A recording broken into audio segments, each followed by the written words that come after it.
Mabuhay Pilipinas! Maligayang pagbabalik dito sa aking channel, pero kung bago ka lang, pasuyo ng like and subscribe. Salamat agad. Ngayong gabi ng Linggo, May 26, 2024, latest update lamang po tayo sa binabantayang nating bagyong Aghon. Sa ngayon po, ito po ay naglandfall na sa Patnongan Island at ang sentro po ngayon ng severe tropical storm na Aghon ay nasa vicinity na po ng Patnanongan, Quezon. At mas lumakas pa po ito lalo na po sa bugso ng hangin na aabot po ng 100 km per hour.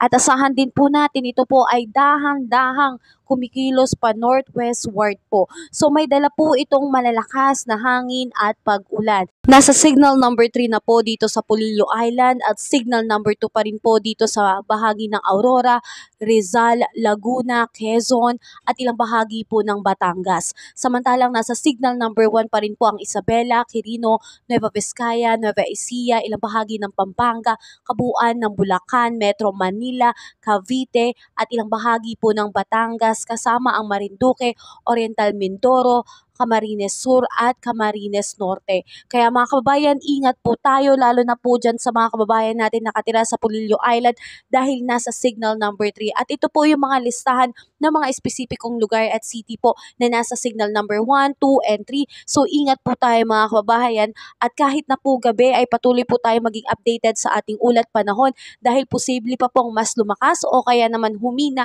itong binabantayan nating bagyong Aghon. Ngayong gabi ay asahan natin magiging maulan po pa rin dito sa eastern portion ng Isabela, Nueva Ecija, the rest of Bulacan, the eastern portion of Pampanga, Cavite, Batangas, Oriental Mindoro, Occidental Mindoro, Romblon, Bures Island, the west portion of Camarines Sur, Cuyo Island, Aklan at Antique. Samantalang mas magiging maulan pa rin po dito sa Aurora, eastern portion ng Bulacan, Rizal, Laguna, Metro Manila at Camarines Norte.